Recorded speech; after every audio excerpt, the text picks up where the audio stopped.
मित्रों, क्या आपको पता है कि वाल्मीकि रचित रामायण में लक्ष्मण रेखा का कोई उल्लेख नहीं मिलता है।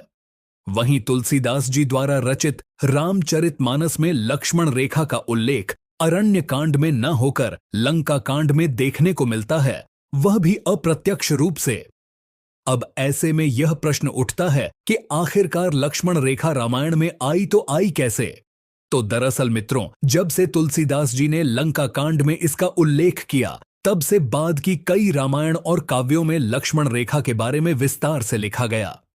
उसके बाद रामानंद सागर जी के फेमस टीवी सीरियल धारावाहिक रामायण में इस प्रसंग को विस्तार से दिखाया गया।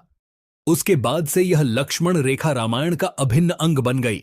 तो मित्रों, ऐसे में हमारे आज के इस वीडियो में आइए जानते हैं कि आखिर क्या है लक्ष्मण रेखा और इसमें इतनी अपार शक्ति कहां से आती है, जिसे कोई भी अगर लांघने का प्रयास करता है तो वह जलकर भस्म हो जाता है। आइए विस्तार से जानते हैं लक्ष्मण रेखा की अनसुनी कहानी को। वाल्मीकि रामायण में लक्ष्मण रेखा का उल्लेख सबसे प्राचीन रामायण वाल्मीकि जी द्वारा रचित रामायण ही है। वह अन्य सभी रामायण इन्हीं का संदर्भ लेकर लिखी गई हैं। वाल्मीकि द्वारा लिखी गई रामायण में लक्ष्मण रेखा का उल्लेख नहीं मिलता है। इसके अनुसार जब रावण माता सीता का अपहरण करने आया था, तब उसने मारीच के द्वारा छल रचा। इसी छल में फंसकर जब माता सीता ने लक्ष्मण को मार्मिक वचन कहे, वो उन्हें भगवान श्री राम की रक्षा करने जाने के लिए विवश किया, तब लक्ष्मण अत्यंत दुविधा में फंस गए थे। उन्होंने माता सीता से कहा कि पता नहीं जब मैं भैया श्री राम के साथ वापस आऊंगा तब आप सुरक्षित मिलेंगी या नहीं।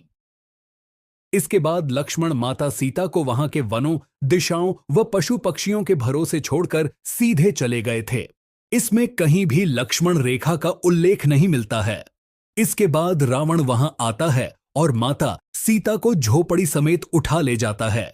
चूंकि झोपड़ी में लक्ष्मण अभियांत्रिक शक्तियों का प्रयोग करके जाते हैं, जिस कारण रावण उसमें घुस नहीं पाता है, इसलिए वह माता सीता को झोपड़ी समेत ही उठा ले जाता है।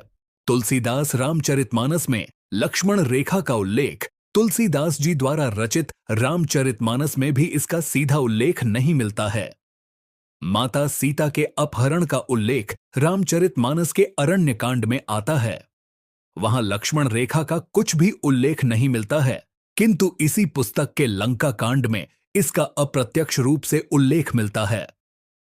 जब भगवान श्री राम व लक्ष्मण वानर सेना के साथ लंका पर चढ़ाई कर देते हैं व रावण की सेना के साथ उनका युद्ध शुरू हो जाता है, तब रावण की पत्नी मंदोदरी उसे समझाती है।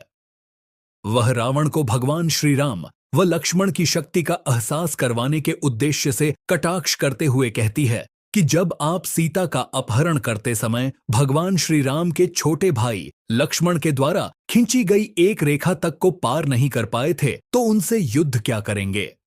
इसी के बाद से रामायण में लक्ष्मण रेखा की कथा को बल मिला। उसके बाद विभिन्न सिद्ध पुरुषों व ऋषि मुनियों ने रामायण का अन्य भाषाओं में भी अनुवाद किया। कुछ रामायण में लक्ष्मण रेखा का विस्तृत रूप में वर्णन दिया गया व सीता हरण के समय उसे मुख्य रूप से प्रदर्शित किया गया।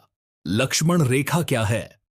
जब रावण अपने मामा मारीच के साथ माता सीता के अपहरण के लिए आता है, तब मारीच एक सुंदर मृग का रूप धारण कर उन्हें अपनी ओर आकर्षित करता है। माता सीता के कहने पर भगवान श्री राम उस मृग को लेने के लिए जाते हैं। वो उसके पीछे भागते भागते बहुत दूर तक निकल जाते हैं। अंत में भगवान राम उसका वध कर देते हैं। वह मृग मरते हुए भगवान श्री राम की आवाज में सहायता के लिए जोर जोर से चिल्लाता है। वह आवाज सुनकर माता सीता व्याकुल हो उठती हैं। अपने पति के प्राणों को संकट में देखकर माता सीता लक्ष्मण को अपने भाई की सहायता करने के लिए बोलती हैं, किंतु लक्ष्मण मना कर देते हैं। जब सीता उनसे हठ करने लगती है व लक्ष्मण को मार्मिक वचन कहती हैं, तो लक्ष्मण जाने के लिए विवश हो जाते हैं।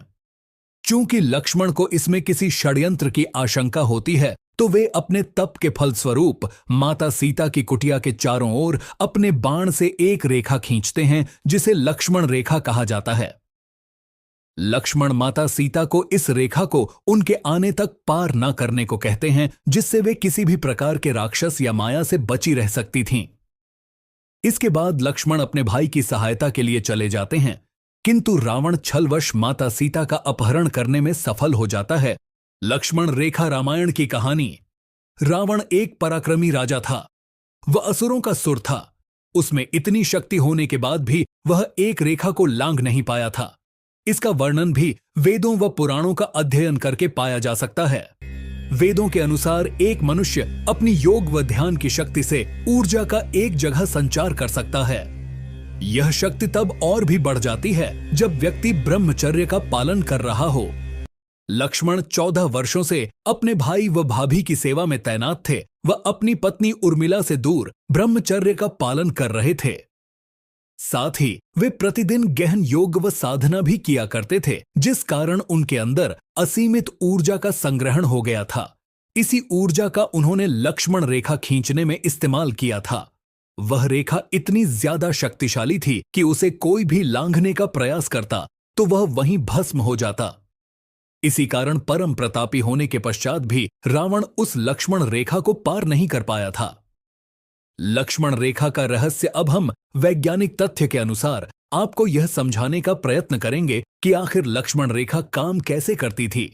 आप आज के समय के अनुसार sensor, laser light, current system इत्यादि सुरक्षा उपकरणों के बारे में पढ़ते हैं। इनका इस्तेमाल मुख्य तौर पर हम किसी स्थल पर प्रवेश करने व अनावश्यक लोगों का प्रवेश रोकने के उद्देश्य से करते हैं। आज की तकनीक धीरे धीरे विकसित हो रही है, किंतु उस समय हमारे पूर्वजों ने हमसे ज्यादा तरक्की कर ली थी। इसका उदाहरण आप पुष्पक विमान, ब्रह्मास्त्र, अन्य दैवीय अस्त्र, ग्रहों की गणना इत्यादि से देख सकते हैं। उसी प्रकार लक्ष्मण ने भी अपनी ऊर्जा का प्रयोग करके एक ऐसा सेंसर सिस्टम लगाया था जिसको छूने से कोई भी व्यक्ति उसके करंट व ताप से जलकर भस्म हो सकता था। किंतु वही सेंसर माता सीता के स्पर्श से एक्टिव नहीं होते थे व उन्हें पार करने की अनुमति देते थे।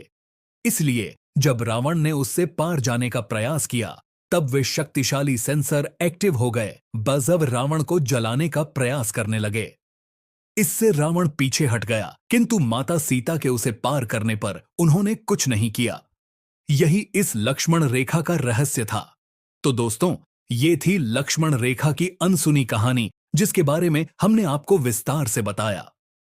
होलिस्टिक चैट्स के हमारे आज के इस वीडियो में बस इतना ही। आशा करते हैं हमारे द्वारा दी गई जानकारी आपको पसंद आया हो। दोस्तों, अगर आपको हमारी यह वीडियो आपको पसंद आया हो तो हमारे इस YouTube चैनल को सब्सक्राइब करें और इस वीडियो को लाइक करके अपने दोस्तों के साथ शेयर करना न भूलें। हम मिलते हैं आपसे फिर किसी नई धार्मिक वीडियो में। इस वीडियो को अंत तक देखने के लिए आपका धन्यवाद।